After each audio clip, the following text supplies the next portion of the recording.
అసలు నిజంగా చెప్పాలి పోస్ట్ అప్పుడు సార్ అంటే స్కూల్లో భయపడతాం భయం లేదే ఇప్పుడా మీరా నేనా అప్పుడే ఇప్పుడు మ్యారేజ్ అయిన తర్వాత కూడా ఒకవేళ సార్ బెత్తం తీసుకొని ఇలా గుండు ఇలా కూర్చో అంటారు ఏమని చెప్పి భయపడలేదు నిజం చెప్పు. అప్పుడు అలా కంట్రోల్లో ఉంటది కాబట్టి అప్పుడు సార్ అయినా ఎవరైనా ఇంకా అంతేగా అలా అంతే అండి. అప్పుడైతే నేను భయపడలేదు, హ్యాపీ ఫీల్ అయ్యాను చాలా. అది నా ఒపీనియన్ లేండి. అలాగే ఏంటి బయట తీసుకొద్దాం అని చెప్పి అలా అడిగాను. సో నిజంగా భయం లేదు మీకైతే? నాకైతే ఇప్పుడైతే అసలు తనే నన్ను భయపెడుతుందండి. ఇప్పుడు ఇది కూడా నిజం కాదండి. అంతేగా అన్నా. ఎవరు భయపడతారు నిజం చెప్పండి?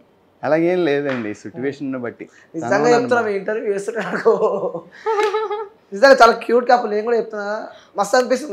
థ్యాంక్ యూ అనిల్ గారు. ఇలానే మీరు ఎప్పుడు మనస్ఫూర్తి ఉండాలని చెప్పి కోరుకుంటున్నా. ఫస్ట్ ఆ రీల్స్ చేయడం ఎప్పుడు స్టార్ట్ చేస్తున్నారు మీరు? రీల్స్ నేను ఫస్ట్ మ్యారేజ్ అవ్వక ముందు టిక్ టాక్ ఉంటే నేను మా సిస్టర్ టిక్ టాక్ చేసేవాళ్ళము. ఫాలోవర్స్ బాగున్నారు, బ్యాన్ అయిపోయింది అప్పటి నుంచి. అప్పుడు సార్ చేసేవాళ్ళు కాదు కానీ నేను మా సిస్టర్ చేసేవాళ్ళము. సో బ్యాన్ అయిపోయిన తర్వాత ఇన్స్టాగ్రామ్ నార్మల్గా యూజ్ చేశాను కానీ రీల్స్ పోస్ట్ చేయడం అలా ఏం లేదండి. మ్యారేజ్ అయిపోయాక నాకు రీల్స్ మళ్ళీ చేద్దాం అనిపించి ఓకే స్టార్ట్ చేద్దాం అనుకుని నేను చేశాను. ఫస్ట్ సార్ చేసేవాళ్ళు కాదు రీల్స్. అంటే మనం ప్రొఫెషన్ లో ఉన్నాము, సార్ కదా, పేరెంట్స్ చూస్తే బాగోదు అని ఆ ఫీల్ లో ఉండేవాళ్ళు. కానీ నేను చేసేదాన్ని. తర్వాత నేను ఇలా నేను సార్ కూడా చేయడం స్టార్ట్ చేశాక ఇంకా ఎక్కువ బాగా పాపులర్ అయ్యాము. ఇప్పుడు ఇలా అవును సార్. ఏంటి మీ రీల్స్ చూస్తే నిజంగా అసలు మీరు ఆల్రెడీ సినిమా ఇండస్ట్రీలో ఉన్నట్టు ఆ ఎక్స్ప్రెషన్లు అవన్నీ నిజంగా ఆల్రెడీ అలవాటు ఉన్నట్టే చేస్తున్నారు. నిజంగా చెప్తున్నారు. ఎవరు? మీరే. నాకన్నా తన బాగా అంటే మీరు ఒక ప్రొఫెషన్ నుంచి రీల్స్ చేస్తారు కాబట్టి సో డిఫరెన్స్ ఉంటుంది. సో అమ్మాయిలు అంటే ఆల్రెడీ నేను ఇండస్ట్రీలో మీరు నా షార్ట్ ఫిల్మ్స్ కూడా యూట్యూబ్లో సెర్చ్ చేస్తే సురేంద్ర కుమార్ షార్ట్ ఫిల్మ్స్ అని ఒక 14 to 15 షార్ట్ ఫిల్మ్స్ వస్తాయండి. ఓకే. నేను బీటెక్ ఇంకా స్కూల్ కన్నా బిఫోరే షార్ట్ ఫిల్మ్స్ స్టార్ట్ చేశాను. స్కూల్ కన్నా బిఫోరే? ఒక 14-15 years బిఫోర్ నుంచి షార్ట్ ఫిలిమ్స్. అంటే ఏదో సమాజానికి మంచి మెసేజ్ ఇవ్వాలి. ఎందుకంటే మూవీ అనేది ఒక మీడియం, మనం సొసైటీకి ఏదైనా మంచి మెసేజ్ చెప్పాలి. ఆ ఉద్దేశంతో చాలా షార్ట్ ఫిల్మ్స్ చేశాను. రీసెంట్గా ఒక మూవీ కూడా కంప్లీట్ అయిపోయింది. ఓకే, అందులో యాక్ట్ చేశారా? నేను హీరో, తన హీరోయిన్. సూపర్. దానికి ఆ మూవీకి మళ్ళీ నేనే డైరెక్టర్. మూవీయా షార్ట్ ఫిల్మ్? మూవీ అండి. మూవీ. సూపర్. ఒక మంచి బడ్జెట్ తో చేసాము. రవికాంత్ గారు అని యుఎస్ లో ఉంటారు ప్రొడ్యూసర్. ఓకే. ఆయన ప్రొడ్యూస్ చేశారు యుఎస్ నుండి. హోప్ఫుల్లీ అప్కమింగ్ మూవీ పేరు రిలీజ్ చేస్తారు. లోకమెరుగని కథ. లోకమెరుగని కథ. ఓకే. ఇక్కడ నేను షూట్ అంతా టీజర్, లిరికల్ వీడియోస్ అన్ని సరిగమలో రిలీజ్ అయినాయి. ఓకే, రిలీజ్ అయిపోయింది. రిలీజ్ అవుతున్నాయి. ఇంకా లిరికల్స్ ఉన్నాయి, ట్రైలర్ ఉంది, ఇంకా రిలీజ్ అవ్వాల్సినవి ఉన్నాయి. సో త్వరలో 70mm లో కూడా చూడబోతున్నాం మీ కపుల్ని. So feeling excitement. అసలు మీరు అనుకున్నారా మనము ఇలా ఆ సార్ని మ్యారేజ్ చేసుకుంటే ఒక క్వశ్చన్ మార్క్, ఒక డిఫరెంట్ లోకం అది. దాని తర్వాత ఈ మూవీ ఇండస్ట్రీస్కి వస్తా అని చెప్పి, ఇలా మూవీ తీసామని చెప్పి, ఇలా లైఫ్ ఉంటుంది అని చెప్పి. ఇంకొకటి ఏంటంటే నేను 6th 7th ఉన్నప్పుడు సార్ నాతో ఒక షార్ట్ ఫిల్మ్ తీశారు. అప్పుడే సార్ నిజంగా చెప్పండి సార్, అప్పుడు లవ్ ఉండడం లేదా తనపై? లేదండి, నిజంగా చెప్పండి. లేదు. ఎందుకంటే తను చిన్నప్పటి నుంచి మల్టీ టాలెంటెడ్. ఓకే, మంచి సెట్ అయింది. సో వాళ్ళ క్లాస్లో తిను అన్ని డ్యాన్స్ వేయడం కానీ, ఎక్స్ప్రెషన్స్ కానీ, ఇవన్నీ తను చైల్డ్ ఆర్టిస్ట్గా ఆల్రెడీ ఒక 2 ఫిలిమ్స్ కూడా చేసింది. ఓకే. ఆ పర్స్పెక్టివ్లో నేను తను చూస్ చేసుకున్నాను. తను నా షార్ట్ ఫిలింలో స్టూడెంట్, నేను మాస్టర్ని. అందులో కూడా నేను స్టూడెంట్. ఇదేదో నేను హీరో, తన హీరోయిన్ అప్పుడు చేయలేదు మేము. మైండ్ తోనే చేసి మొత్తం. చాలా ఆలోచిస్తారు కదా సార్ మీరు, ముందు చూపు చాలా ఉంటుంటుంది మీకు. నెక్స్ట్ ఏం చేయబోతా, నెక్స్ట్ ఏంటి, ఫ్యూచర్ సెట్ ఏంటి అని చెప్పి చాలా ఆలోచిస్తారు మీరు. మేబీ చాలా చాలా చాలా బురదింపుతున్నావు. నిజంగానే చాలా ముందు చూపు అన్నమాట. ఆల్రెడీ సార్ ఫ్యూచర్ చెప్పేస్తాడు మీకు, ఇలా ఉండాలి, అలా ఉండాలి మనం. అది ప్రతి ఒక్కరు ఉంటుంది సార్. నాకు కూడా ఉంటుంది, పెద్ద యాంకర్ నాకు కూడా మస్తు ఉంటాయి. అట్లా అంటే చాలా వరకు ఏంటంటే మనం చాలా మంది ఏమనుకుంటామంటే అనుకుని ఇలా అవుదాం అనుకుంటాము, కొన్ని సిచ్యువేషన్స్ వల్ల ఆగిపోతాం కూడా. కానీ సార్ అది ఏ సిచ్యువేషన్ అయినా దాన్ని ఫేస్ చేసి ఆయన అనుకున్న దాన్ని కన్ఫర్మ్ గా అది సాధిస్తారనమాట. అందుకే సార్ అయ్యారు. మేడం కోసం సాంగ్ డెడికేట్ చేయమంటే ఏ సాంగ్ పాడుతుంది? జామురా తిరి జాబిలమ్మ జోల పాడన నా ఫేవరెట్ సాంగ్ అండి అది. తను చూసినప్పుడల్లా నాకు ఆ సాంగే గుర్తొస్తుంది. ఎందుకంటే తనని అలా వెన్నెల్లో ఆ పాట పాడుతూ నిద్రపుచ్చాలని అదొక మెమరీ. సో మేడం మీకు నేను సార్కి డెడికేట్ చేసే ఒక మంచి సాంగ్. ఓకే అండి. అంటే నా వాయిస్ ఫీల్ తో చేయాలి సార్. ఫీల్ తో తను చేయాలి, తను చేయాలి, అదే చెప్తున్నా. ఉంటాలే ఉంటాలే నీ వెంటే ఉంటాలే, నేడు రేపు ఏనాడో నీ జంటై ఉంటాలే, ఏనాడో రాసుండేలే కనుకే నీ తోడయ్యాలే, ఈ జన్మకు నాకు ఇంకేం కావాలి. మమ్మల్ని ఇద్దరిని సింగర్స్ కూడా చేద్దామని డిసైడ్ అయ్యారా అండి మీరు? రేపటి నుంచి మీరు ఎవరైనా సింగర్ గా పాడమంటారేమో డౌట్ వస్తుంది. అంటే మీరు ఎప్పుడైనా అలా ట్రై చేస్తారా? లేదు, ఓన్ గా సాంగ్. నిజంగా ఒక డాన్సర్ ఉండు, ఒక యాక్టర్ ఉండు, ఒక సింగర్ ఉన్నాడు, సో అన్ని కలిపితే మీ ఇద్దరు అనుకుంటా నాకు తెలిసి. తను నాకన్నా మంచి డాన్సరు, యాక్టరు, ఓకే, అన్ని రకాలుగా she is very multi talented. Okay, మనదేం లేదు, మనకి డైరెక్షన్ ఎక్కువ ఇంట్రెస్ట్, కొంచెం యాక్టింగ్ సార్ కాబట్టి కొంచెం ఉంటుంది ఆ మాత్రం. లాస్ట్ కి ఇప్పుడు వచ్చే మూవీలో కూడా హీరోయిన్ స్టూడెంటా లేకుంటే హీరోయిన్? లాస్ట్ కంక్లూజన్ ఇచ్చేసారు అయితే. ఎలా ఉండబోతుంది సార్ ఆ movie? Village back drop movie అండి, మంచి లవ్ స్టోరీ. ఓకే, కొంచెం మీ స్టోరీయా? కాదండి, మా స్టోరీ కాదు, మెసేజ్ ఓరియంటెడ్ లవ్ స్టోరీ. కొంచెం రామ్ కామ్ గా ఫస్ట్ హాఫ్ అంతా లవ్ స్టోరీ ఉంటుంది, సెకండ్ హాఫ్ కొంచెం మెసేజ్ ఓరియంటెడ్ గా వెళ్తుంది. మంచి ఫైట్స్ ఉంటాయి, అన్నీ ఉంటాయి, కాంబినేషన్ మంచి లవ్ సాంగ్స్ ఉంటాయి. ఫస్ట్ హాఫ్ అంతా లవ్ సీన్స్ ఉంటాయి, బాగుంటుంది. ఓకే, ఇన్స్టాగ్రామ్లో రీల్స్ చేసేటప్పుడు సో ఇద్దరికి కింద కామెంట్స్ వస్తుంటాయి కామెంట్ బాక్స్లో. సో కొన్ని నెగిటివ్ వస్తాయి, కొన్ని పాజిటివ్ వస్తాయి. అలాంటి చదివినప్పుడు ఫస్ట్ బ్రో మీకు ఏమనిపిస్తుంది? అంటే పాజిటివ్ వస్తే మంచిగా అనిపిస్తుంది, కొంచెం నెగిటివ్ వస్తే మనం కూడా ఆ రోజు కొంచెం ఆలోచిస్తాం, అరే ఎందుకు ఇలా పెట్టారు అని చెప్పి. సో అలాంటి ఏదైనా మెసేజ్ మీకు తగిలిన మెసేజ్ ఏదైనా ఉందా? అంటే అలాంటి మెసేజెస్ చూసినప్పుడు ఫస్ట్ జనరల్గా ఎవరికైనా బాధ అనిపిస్తుంది అండి, అంటే ఒక్క సెకండ్ బాధ అనిపిస్తుంది. బట్ ఇమీడియట్గా మనం ఓవర్కమ్ చేయాలి, దాన్ని పట్టించుకోకపోవడమో దాన్ని డిలీట్ చేయడమో ఏదో ఒకటి చేస్తాం. దాన్నే పట్టించుకొని దాని గురించి ఆలోచించి మనం మైండ్ని ఖరాబ్ చేసుకోవడం తప్ప ఏముండదు కదా. సో ఇద్దరం కూడా వితిన్ మిల్లీ సెకండ్స్లోనే అసలు ఆ మెసేజ్ ఉందని కూడా మేము మర్చిపోతాం, వాటిని పట్టించుకోము. పాజిటివ్ ఉన్నవి ఎంకరేజింగ్గా తీసుకొని ముందుకు వెళ్తాము, నెగిటివ్ ఉన్నవి పట్టించుకోకుండా ఉంటాం ఎక్కువ. సో మేడం మేము రీసెంట్గా ఒక కామెంట్ చదివాము, ఏంటంటే మీరు ఇద్దరు చాలా బాగున్నారు, నా దిష్టి తగిలేలా ఉంది, నేను మీ ఇద్దరికి దిష్టి తీస్తున్నాను అని చెప్పి ఇలాంటి చాలా కామెంట్స్ వచ్చినాయి అనమాట. ఇలాంటి పాజిటివ్ కామెంట్స్ ముందు నెగిటివ్ కామెంట్స్ అసలు మేము పట్టించుకోం అనమాట. ఇంత పాజిటివ్గా మమ్మల్ని ఒక ఫ్యామిలీ మెంబర్స్లా వాళ్ళు చూస్తున్నారు, చాలా హ్యాపీగా అనిపిస్తుంది. ఇంకా వాళ్ళు పెట్టే కామెంట్స్ మాకు ఎంకరేజ్మెంట్లా ఉంటుంది అనమాట.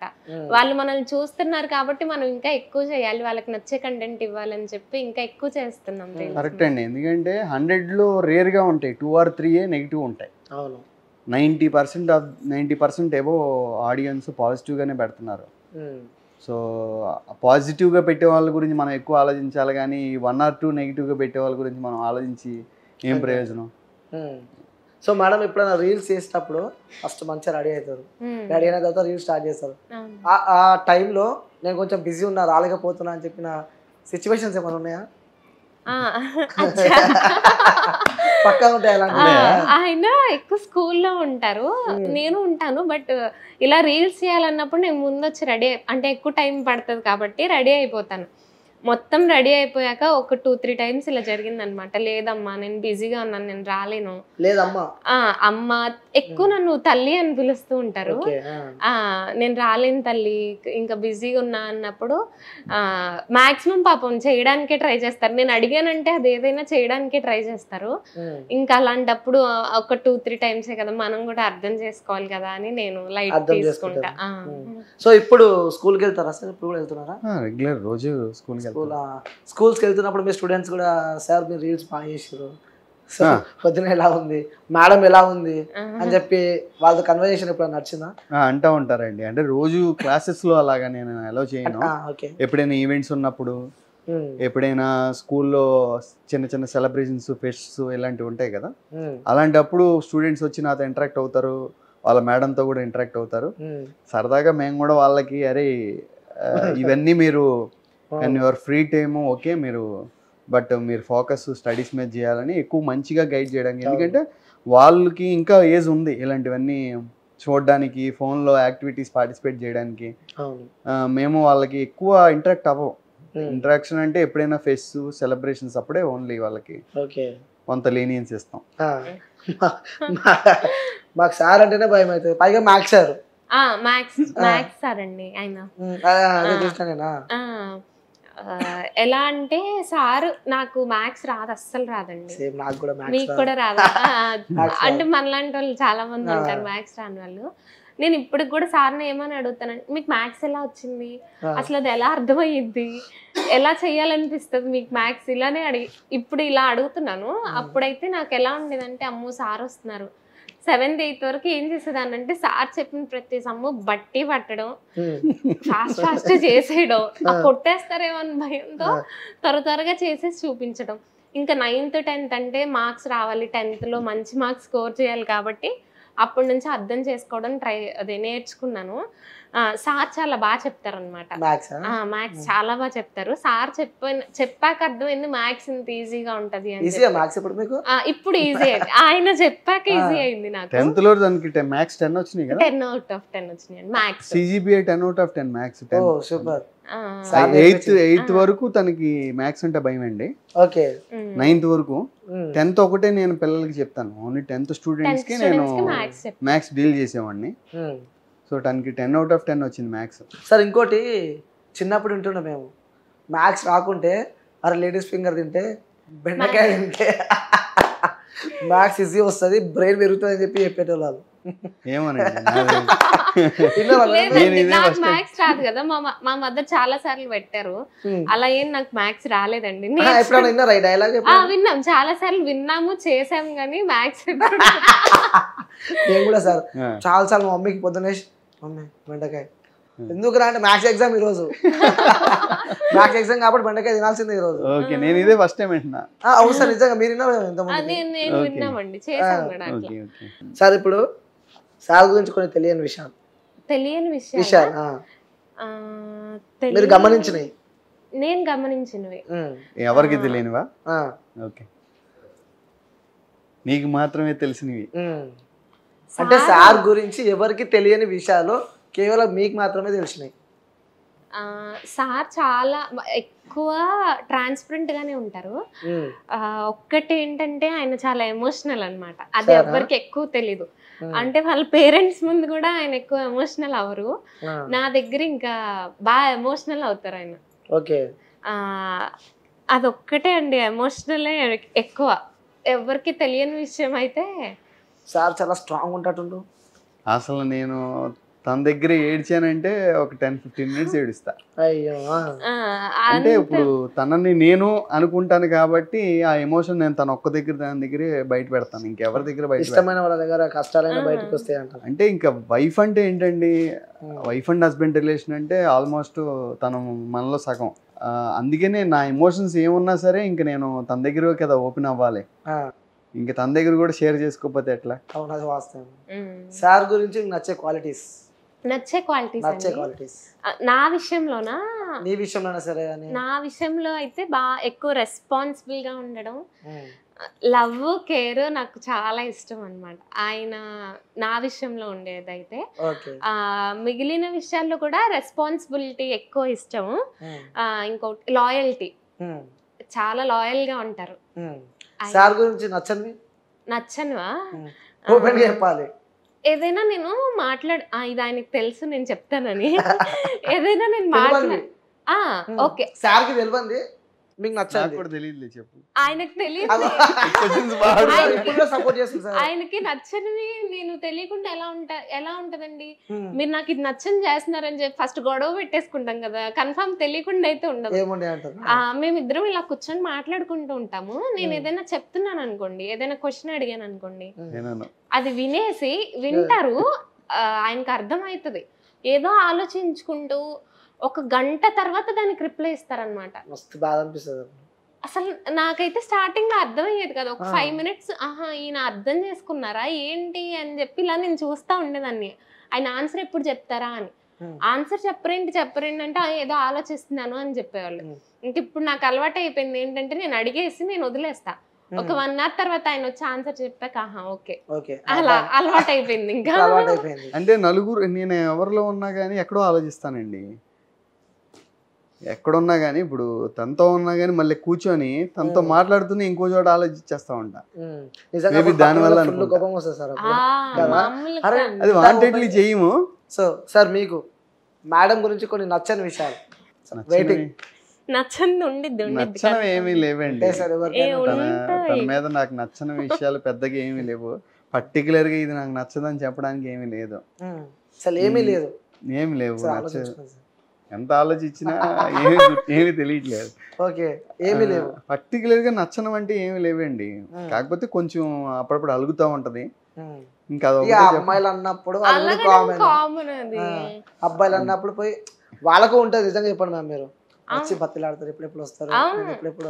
అవును, అలానే నాకైతే ఉంటది. మా హస్బెండ్ రావాలి, నన్ను బతిమలాడాలి. నేను ఎక్కువసేపు అడిగిపించుకోవాలనుకుంటా కానీ నేను within minutes లో కూల్ అయిపోతా ఆయన నన్ను అడిగితే. నిజమే అది.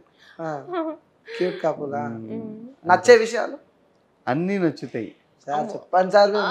తను మాట్లాడే విధానం నచ్చుతుంది, తను పెద్దవాళ్ళతో బిహేవ్ చేసే పద్ధతి నచ్చుతుంది. ప్రతి విషయంలో తను నాకు చాలా మెచ్యూర్డ్గా ఉంటుంది అనిపిస్తుంది. అన్ని విషయాలు నాకు నచ్చేవి. పర్టికులర్గా ఇదే నచ్చుతుంది అని చెప్పడానికి ఏమీ లేవు. One word about her. Cute, smart అంతే. Cute, smart. Okay. So madam మీరు one word about her. My everything అండి. ఇట్లా వేసుకోవాలి కదా.